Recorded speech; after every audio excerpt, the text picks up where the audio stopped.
Managerial remuneration in tax consideration. Introduction to managerial remuneration is a critical component of corporate governance. ये जो manager remuneration है ये critical component है corporate governance का, जो directly impact करता है कंपनी की फाइनेंशियल परफॉर्मेंस को, स्टेक होल्डर के ट्रस्ट को। कंपनी एक्ट 2013 ने कुछ अलग अलग प्रोविज़न दिए हैं जो मैनेजर रिम्यूनरेशन की पेमेंट से रिलेटेड है, which company need to comply with, जिसके साथ कंपनीज को कंप्लाई करना पड़ता है। Failure to comply with this provision can lead to legal and financial consequences. अगर फेलियर हो जाता है कोई भी इस प्रोविज़न को फॉलो करने में तो वो लीगल कंसिक्वेंसेज को फेस कर सकता है। First is definition of managerial remuneration. The term managerial remuneration is not defined anywhere in the companies act. Term managerial remuneration को कहीं पर भी डिफाइन नहीं किया गया है कंपनीज एक्ट 2013 में। Managerial remuneration any remuneration by whatever name. Managerial remuneration कोई भी रिम्यूनरेशन हो सकती है, चाहे उसका जो कोई भी नाम हो, जो डायरेक्टर्स को पे की जाती है, मैनेजिंग डायरेक्टर को, होल टाइम डायरेक्टर्स को या मैनेजर्स को। Managerial remuneration can be classified into two types. Managerial remuneration दो तरह की हो सकती है, fix and variable. Fix remuneration it refer to the fix amount of compensation. Fix remuneration एक फिक्स अमाउंट होती है कंपनसेशन जो मैनेजर पर्सन को पे की गई है, जैसे कि सैलरी या कोई और बेनिफिट। वेरिएबल रिम्यूनरेशन होती है कोई भी कंपनसेशन जो मैनेजर पर्सन को दी जाती है उनकी परफॉर्मेंस के बेस पे, जैसे कि बोनस, स्टॉक ऑप्शन या इंसेंटिव के बेस पे। इंपॉर्टेंस है मैनेजर रिम्यूनरेशन के इंश्योरिंग फेयरनेस एंड ट्रांसपेरेंसी की। फर्स्ट की रीज़न है जो इसमें मैनेजर रिम्यूनरेशन के प्रोविज़न के साथ हम चलते हैं कि फेयरनेस और ट्रांसपेरेंसी दिखाता है ये रिम्यूनरेशन की पेमेंट के समय मैनेजर पर्सन में। और जो कंपनीज एक्ट 2013 है उसमें कुछ गाइडलाइंस है फॉर्मेशन ऑफ रिम्यूनरेशन कंपनी के हिसाब से जो डिसाइड करती है रिम्यूनरेशन ऑफ फी को मैनेजर पर्सन को, जिसमें सीईओ, सीएफओ, कंपनी सेक्रेटरी कोई भी गाइडलाइन जो हेल्प करती है रिम्यूनरेशन पे करने में मैनेजर पर्सन को, जो फेयर, रीजनेबल और इंडस्ट्रीज़ के स्टैंडर्ड के हिसाब से हो। Enhancing corporate governance, complying with manager remuneration. Manager remuneration के साथ कुछ कुछ प्रोविज़न भी बनाए गए हैं कॉर्पोरेट गवर्नेंस के लिए, जैसे रिम्यूनरेशन कमेटी रिस्पॉन्सिबल होती है कि जो भी रिम्यूनरेशन उसको पे की जाती है मैनेजर पर्सन को वो एक लाइन में हो कंपनी की फाइनेंशियल परफॉर्मेंस के साथ, मार्केट कंडीशन उसमें देखी जाए और इंडस्ट्री के स्टैंडर्ड्स को भी पूरा किया जाए। इन सारे स्टैंडर्ड्स के साथ कंप्लाई करते हुए ये देखा जा सकता है कि जो भी प्रोविज़न है ट्रस्ट का वो स्टेक होल्डर के बीच में या शेयर होल्डर या इन्वेस्टर और एम्प्लॉय के बीच में रहना चाहिए। अवॉइडिंग लीगल कंसिक्वेंसेज की, जो नॉन कंप्लायंस होता है मैनेजर रिम्यूनरेशन प्रोविज़न के साथ तो लीगल कंसिक्वेंसेज हो सकते हैं। कंपनीज एक्ट 2013 में कुछ पेनल्टी और नॉन कंप्लायंस के कुछ प्रोविजंस है जो मैनेजर रिम्यूनरेशन में फॉलो किए जाते हैं। फॉर इंस्टेंस इफ कंपनी पे रिम्यूनरेशन, कि अगर कोई कंपनी रिम्यूनरेशन पे करती है मैनेजर पर्सनल को बिना किसी अप्रूवल के रिम्यूनरेशन कमेटी के स्टेक होल्डर को, तो वो पेनल्टी को अटैक कर सकती है। सेक्शन 197 कंपनीज एक्ट का 2013 का ये बताता है कि कुछ प्रोविजंस है जो लीगल कंसिक्वेंसेज को अवॉइड करते हैं और सेफ गार्ड करते हैं कंपनीज को। मीटिंग रेगुलरिटी रिक्वायरमेंट की, जो कंप्लाई है मैनेजर रिम्यूनरेशन प्रोविज़न का वो रेगुलरली रिक्वायरमेंट देता है कंपनीज को। फेलियर टू कंप्लाई विद, अगर इसके साथ भी कोई फेलियर हो जाता है उसके साथ चल नहीं सकता, तो जो रेगुलरली रिक्वायरमेंट है या कोई और कॉर्पोरेट गवर्नेंस है, फाइनेंशियल रिपोर्टिंग है या कोई भी कंप्लायंस है, इन सब प्रोविज़न्स के साथ वहाँ पर जो हम प्रोविज़न हेल्प करते हैं रेगुलरिटी रिक्वायरमेंट को मीट नहीं कर पाएंगे और मीटिंग जो अवॉइड कर सकते हैं पेनल्टीज़ को, यानी कि मीटिंग रेगुलरिटी रिक्वायरमेंट की जो कंप्लायंस है मैनेजर रिम्यूनरेशन प्रोविज़न का, अगर रेगुलर कंपनी वहाँ मीटिंग नहीं हेल्प करवा पाती या फिर फेलियर हो जाता है प्रोविजंस वगैरह को कंप्लाई करते वक्त, तो वहाँ पर रेगुलरिटी रिक्वायरमेंट होती है मीटिंग की कि पेनल्टीज़ को अवॉइड करने के लिए हम रेगुलर मीटिंग करवाएं। Section 197 of companies act, overview of section 197। The provision of section 197 of the companies act 2013 deal with the managerial remuneration, manager remuneration के साथ डील करता है और ये एप्लीकेबल किया जा सकता है पब्लिक लिमिटेड कंपनीज़ में, प्राइवेट लिमिटेड कंपनीज़ में, और वो इसके बिल्कुल प्रीव्यू में आता है सेक्शन के। ये सेक्शन कुछ गाइडलाइंस देता है जहाँ पर रिम्यूनरेशन डिटरमाइन की जा सकती है मैनेजर पर्सनल के लिए कंपनी में। टाइप्स ऑफ मैनेजरियल पर्सनल, अब मैनेजर पर्सन कितने तरह का होता है as per the companies act. Manager person के अंदर managing director, whole time director, manager या कोई और डायरेक्टर जिसकी रिम्यूनरेशन की कंपनी से आ सकती है, तो वो सब लोग इसमें इंक्लूड हैं। लिमिट्स है मैनेजर रिम्यूनरेशन के लिए कि जो भी टोटल मैनेजर रिम्यूनरेशन पे की जाएगा कंपनी को और डायरेक्टर को, मैनेजिंग डायरेक्टर को या होल टाइम डायरेक्टर को, मैनेजर को 11% से ज़्यादा एक्सीड नहीं होनी चाहिए, और जो नेट प्रॉफिट है कंपनी का, फाइनेंशियल कंपनी का, उससे भी 11% एक्सीड ना हो। कंपनी में authorise payment of remuneration to such manager person की कंपनी ऑथोराइज कर सकती है कि इस तरह की जो मैनेजर रिम्यूनरेशन की पेमेंट है वो 11% की लिमिट्स नेट प्रॉफिट से ज़्यादा ना हो with the approval of shareholder के अप्रूवल के साथ स्पेशल रेजोल्यूशन पास करके वो schedule 5 of the companies act में पे कर सकते हैं। Manager remuneration payable by a company to managing director की जो मैनेजर रिमनरेशन है वो एक मैनेजिंग डायरेक्टर के द्वारा होल टाइम डायरेक्टर के द्वारा मैनेजर को दी जाती है, जो 5% नेट प्रॉफिट से ज़्यादा नहीं होनी चाहिए।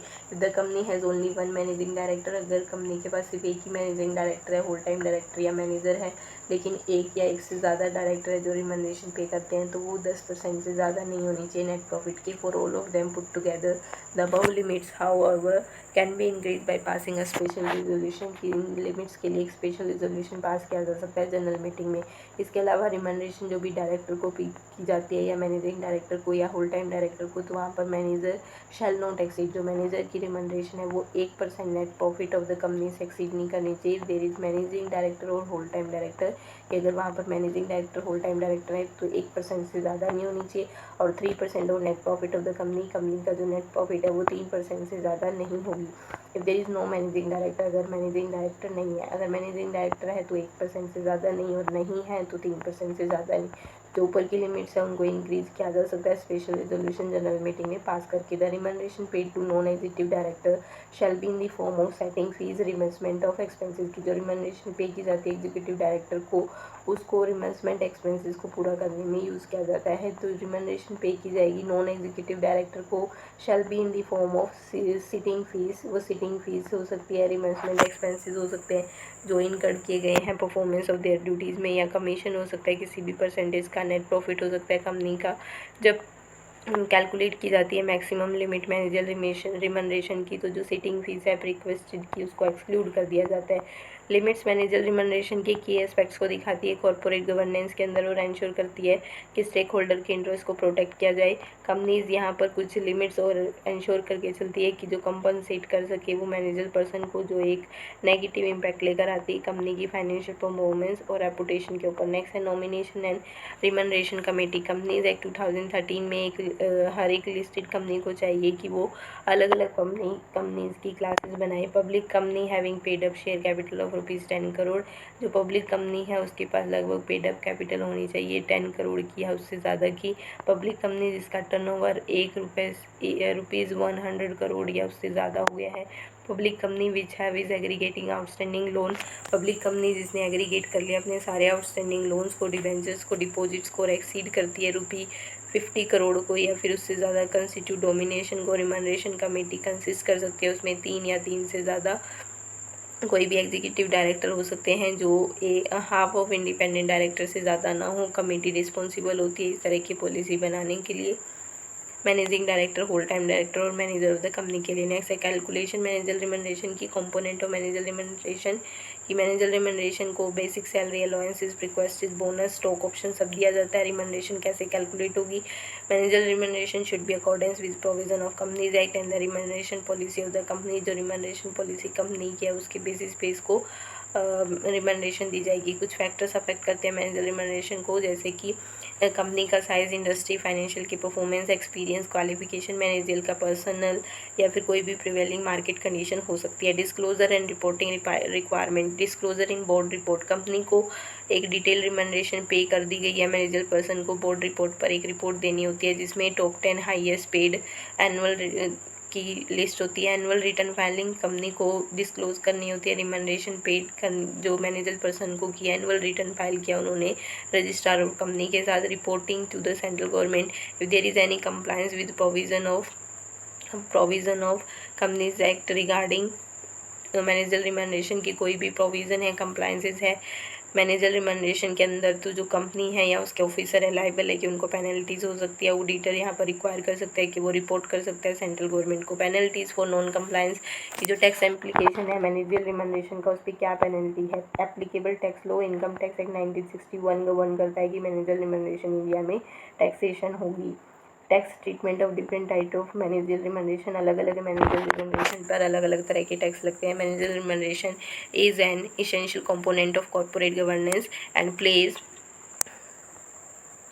crucial role in attracting corporate governance and plays crucial role in attracting and retaining top talent। ये एक इम्पॉर्टेंट गोल प्ले करता है, क्रूशियल रोल है इसका टॉप टैलेंट को रिटेन करके रखने के लिए।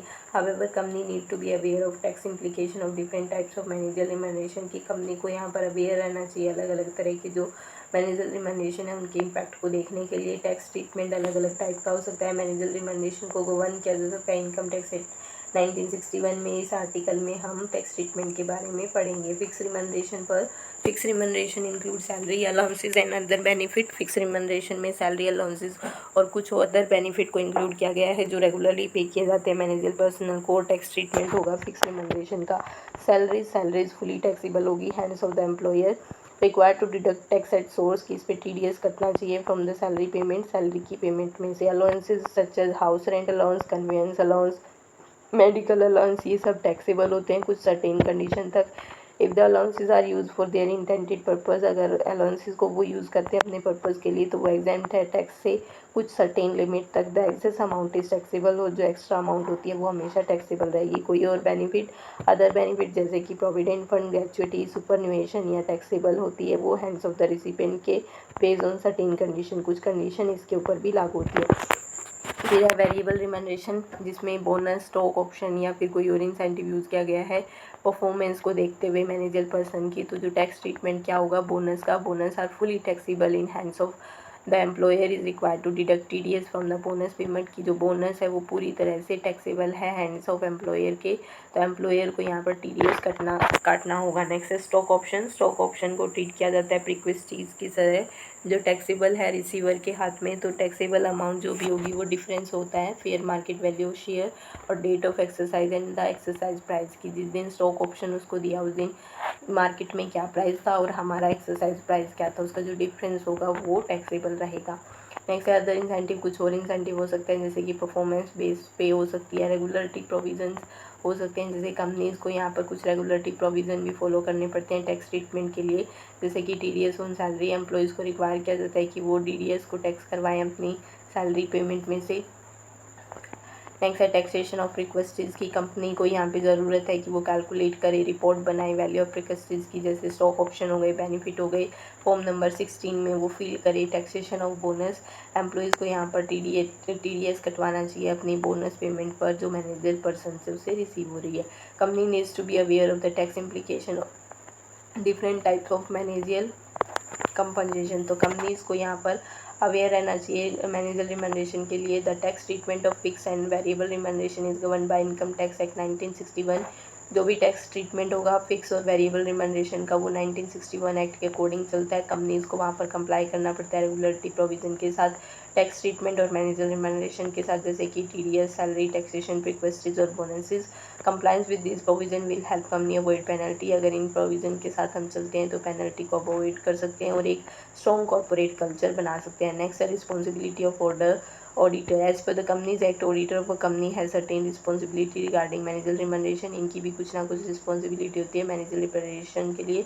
तो यहाँ पर auditor with respect to manager remuneration कुछ रिस्पॉन्सिबिलिटी है। ऑडिट ऑफ फाइनेंशियल स्टेटमेंट की जो ऑडिटर है वो फाइनेंशियल स्टेटमेंट को ऑडिट करे कंपनी की कि क्या रिमनरेशन डायरेक्टर को पी की जा रही है, क्या मैनेजर पर्सन की है, यहाँ पर कौन कौन से कंप्लायंस उनके साथ लागू किए जा रहे हैं। नेक्स्ट है वेरिफिकेशन ऑफ डिस्क्लोजर कि जो ऑडिटर है उसको वेरीफाई करना चाहिए कि कौन कौन से डिस्क्लोजर कंपनी ने रिमनरेशन के रिगार्डिंग कर दिए हैं कि मैनेजर के रिगार्डिंग किए हैं बोर्ड रिपोर्ट पर और एनुअल स्टेटमेंट में। वेरिफिकेशन ऑफ डिस्क्लोजर की जो भी ऑडिटर दिए गए हैं उनको वेरीफाई किया जाए, डिस्क्लोजर किया जाए कंपनी के रिगार्डिंग और रिमनरेशन पे की जाए डायरेक्टर को कि मैनेजर पर्सन को और बोर्ड ऑफ रिपोर्ट को या एनुअल रिटर्न को। Reporting to the audit company की जो ऑडिटर है उसको रिपोर्ट करना चाहिए नॉन कंप्लायंस के लिए कंपनीज एक्ट में रिमनरेशन पॉलिसीज या ऑडिट कंपनी ऑफ के अंदर। नेक्स्ट है reporting to the central government. अगर ऑडिटर फाइंड करता है कि कोई वायलेशन हो रहा है प्रोविज़न में कंपनीज एक्ट में मैनेजर रिमनरेशन से रिलेटेड तो वहाँ पर रिक्वायरमेंट रहती है कि वो रिपोर्ट करे सेंट्रल गवर्नमेंट को with in 30 days of noticing such violation, कि 30 दिन के अंदर अंदर इस तरह के वायलेंस की रिपोर्ट वो सेंट्रल गवर्नमेंट को दे सकता है। Under income tax the auditor has critical responsibility with कुछ रिस्पॉन्सिबिलिटी है यहाँ पर उसके लिए, जैसे कि certain responsibility with respect to payment of remuneration to directors 10 की मैनेजर पर्सन डायरेक्टर के लिए या फिर की मैनेजर पर्सन के लिए तो कुछ रिस्पॉन्सिबिलिटी वहाँ पर ऑडिटर के लिए बता रखी है। ऑडिट ऑफ टैक्स रिटर्न की जो ऑडिटर है उसको टैक्स रिटर्न को जो भी फाइल किया कंपनी ने उसको इंश्योर करना चाहिए, जो भी रिमनरेशन कंपनी पे कर रही है डायरेक्टर को की मैनेजर पर्सन को या फिर जो भी कंप्लाइंस है प्रोविजंस के उन सबको देखा जा सकता है।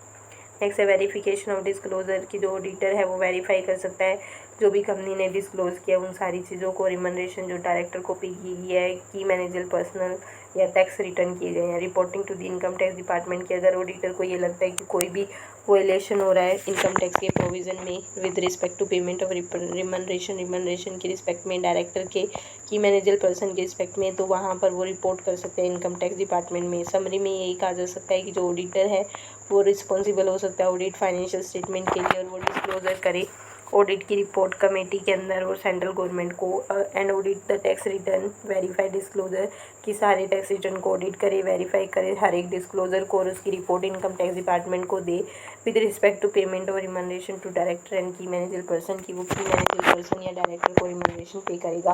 कंक्लूजन की मैनेजर रिमनरेशन प्रोविजन के साथ लीगल कंप्लाइंसेस भी है, कंपनी को रिक्वायर्ड होता है कि वो कंप्लाई करे प्रोविज़न जो भी मैनेजर रिमनरेशन कंपनीज एक्ट 2013 में दिए हैं उसके अकॉर्डिंग। लीगल कंप्लायंस के अंदर क्या होगा, कंपनीज को रिक्वायर किया जाता है कि वो प्रोविज़न को फॉलो करे 2013 कंपनीज एक्ट के। नॉन कंप्लायंस की वजह से आपको पेनल्टी हो सकता है या फिर कंपनी की रेपुटेशन को डैमेज हो सकता है। फेयरनेस एंड ट्रांसपेरेंसी की कंप्लायंसेस हो सकते हैं, यहाँ पर इंश्योर किया जाए कि फेयरनेस रहे और ट्रांसपेरेंसी रहे जब भी रिमनरेशन पे की जाती है मैनेजर पर्सन को। इससे एक कल्चर बन जाता है ट्रस्ट का और अकाउंटेबिलिटी का कंपनी के अंदर। इन्वेस्टर कॉन्फिडेंस की compliance with provision of manager remuneration can enhance investor confidence की, ये इन्वेस्टर के कॉन्फिडेंस को इन्हेंस कर देती है उसकी कंपनी की गवर्नेंस स्ट्रक्चर को। इससे क्या हुआ, इन्वेस्टमेंट इंक्रीज हो जाएगा और बेटर हम अच्छे से कैपिटल मार्केट को एक्सेस कर सकेंगे। अट्रैक्ट एंड रिटेन टैलेंट की जो भी कंप्लायंस है प्रोविज़न के वो हेल्प करते हैं कंपनीज़ को टॉप टैलेंट को रिटेन करने में, ये हेल्प करता है क्योंकि यहाँ पर इंश्योर किया जाता है रिमनरेशन जो भी मैनेजर पर्सन को पे की जाती है वो कम्पिटिटिव है और वो इंडस्ट्रीज़ के साथ लाइन में काम करेगी। एम्प्लॉय मोराल की जो कंपनी कंप्लायंसेज है प्रोविज़न ऑफ मैनेजर रिमनरेशन के वो एम्प्लॉयज़ की मोराल और मोटिवेशन को इंक्रीज़ करते हैं क्योंकि यहाँ पर जो कंप्लायंस होंगे वो इंश्योर करते हैं कि रिमनरेशन मैनेजर पर्सन को पे की जाए वो फेयर और ट्रांसपेरेंट हो and that the company is committed to providing a safe and secure work, की कंपनी डेडिकेट है सेफ और सिक्योर वर्क एनवायरनमेंट देने के लिए अपने एम्प्लॉयज़ को। समरी में यही कहा जा सकता है कि मैनेजर रिमनरेशन का जो प्रोविज़न है वो इसेंशियल है कंपनी के लिए। लीगल कंप्लायंस है फेयर और ट्रांसपेरेंसी इसके अंदर होनी चाहिए ताकि इन्वेस्टर का कॉन्फिडेंस अट्रैक्ट हो और वो टॉप टैलेंट को रिटेन कर सके और एम्प्लॉयज़ के मोरल को बूस्ट कर सके। थैंक्स।